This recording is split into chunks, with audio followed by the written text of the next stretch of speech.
Hello there guys, thank you for your patience. Just bear with me while I get my breath back and my voice for a minute. I've just felt the need to stamp my ground. It's my private space, I'm in my own back garden. I'm allowed to, I'm a private resident here of Edgbaston House.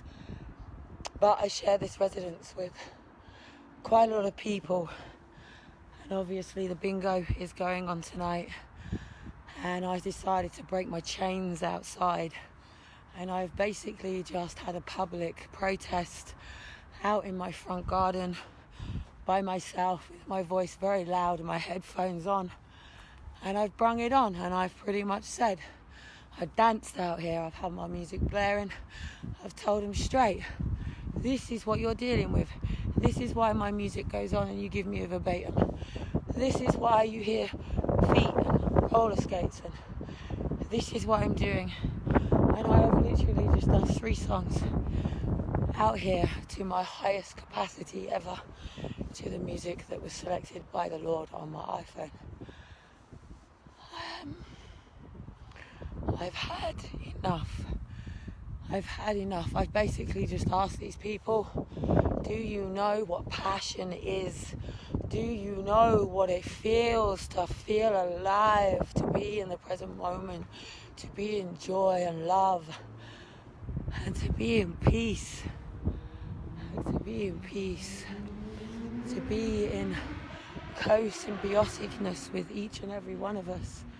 There is 1, 2, 3, 4, 5, 6, plus the bingo caller, 7 people. Fantastic, there forms 7 people.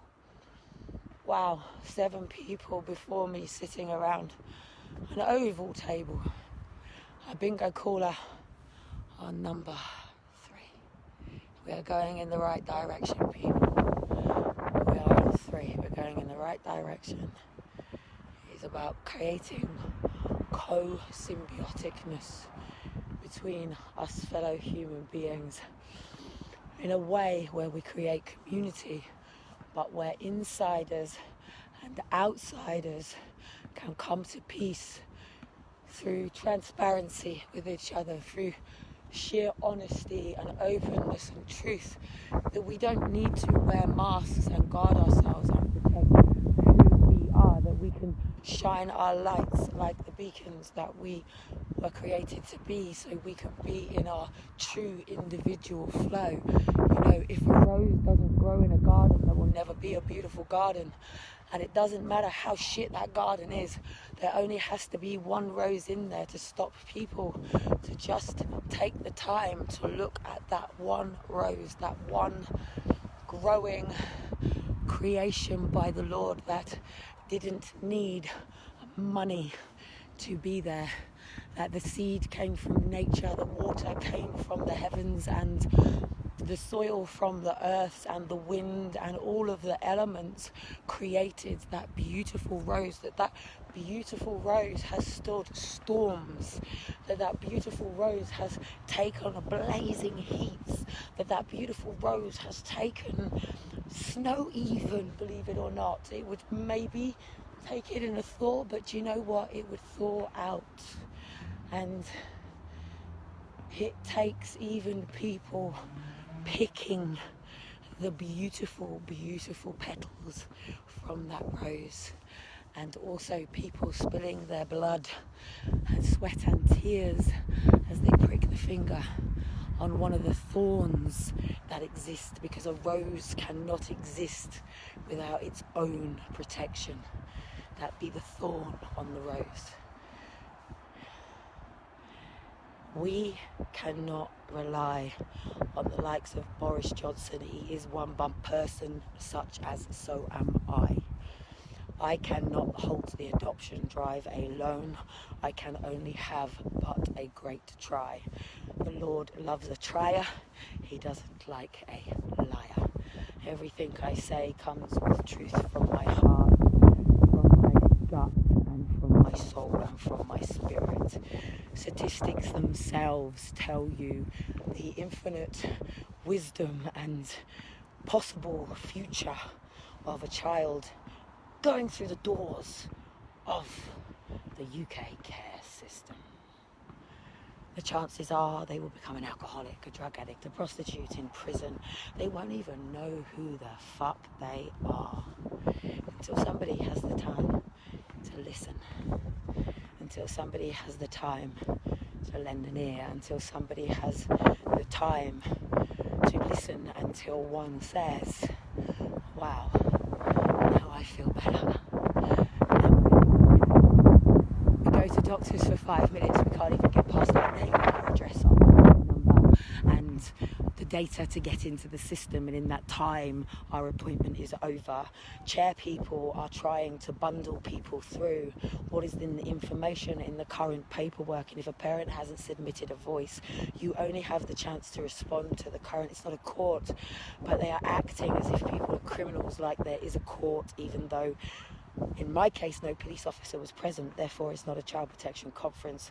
Luckily I have the wisdom to know, so I will appeal her decision. Many people do not know this, and they carry on taking the petals being taken from their leaves, and the people picking off the thorn, and eventually until the rose has been ripped from its root, and it cannot exist but from the seeds that it once created, with the chance that maybe one of these seeds will be the beautiful rose that they were meant to be. But chances are the people are going to come and the earths are going to crash and people will die. They will die a holy fall from heaven, and they will become the fallen angels here but once, to roam and live the devil's once begotten hell, when they had a chance to forgive themselves for those things that they have done, rather than carrying the burdens of guilt and shame and the tortures of the mistakes that we have once done. Hence why they bring back our past, to keep us in constant trauma. When you are in trauma, you are constantly reactive to the things around you and how things once begun, because you are constantly trying to explain yourself, because people are asking you questions and you have to justify yourself.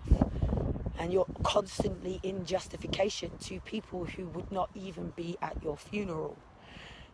People who are not paid to love you, are not paid to care. They may once maybe have a little bit of sympathy, but it is out of their remit to care, even though it's called a care system. And we shouldn't need to be paid to care. We shouldn't have to worry about taking time off work to be there for someone that we love, so our mums and dads are not playing bingo, wondering whether their children are going to come and visit, other than dumping off the kids, or maybe asking for some money, or always for a problem. Maybe they should just ring because they care. But we're always in reactiveness, hence why we live in a world now of people wearing caps and people hiding behind their identities, because people are asking questions who don't even know them. They're not inside their inner circle, they're not part of their family and their friends, they are outsiders who tell you that you're the most important person in the patronizing voice. Now let's talk about your strengths and your positives and your weaknesses, and how we can safeguard your child, that we don't even know what they have for breakfast, we don't even know what they have for tea, we don't even know what they do for a day out. We know nothing, they know nothing about their routine, what they love, what they hate, how their day has been. They just know the paperwork that they read about the topics of conversation of drugs, alcohol, and all of these absolutely ridiculous, crazy things that tick the budget. And on the budget, talking of budget, 60 million was billion was released. I think that's correct. If not, please don't sue me. Please go and check and research that information yourself. And I've just got to make sure the kids don't see me, because I'm just making the most of the time that Dean is here, because he's going to go back off either tonight or tomorrow.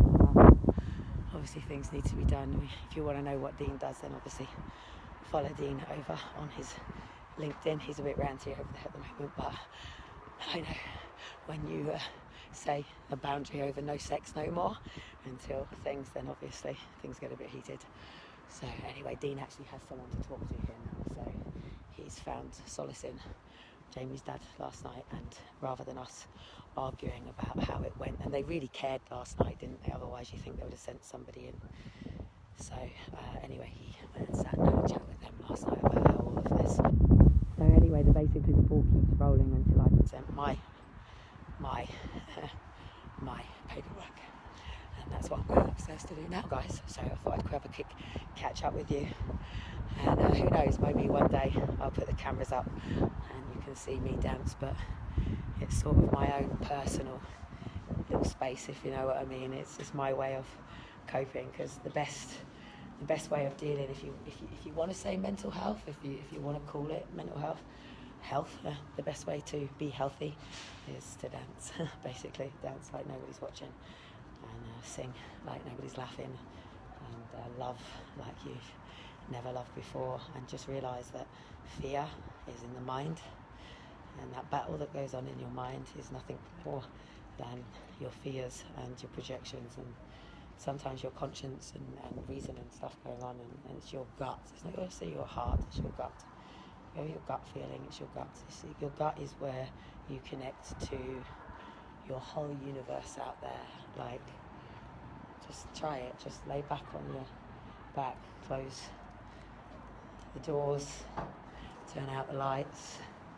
Don't even put any music on, just go as quiet as you can, and just literally put your hand over your tummy, your solar plex, and just lay there. Just relax your feet, relax, tense everything up if you want to, and throw it away, and get that thought and throw it away, and get that thought and throw it away, until eventually you can just be, if you've got to put one hand under your back to protect your back and one on your stomach, and that's fine, and just come to that place until you come here. You're here.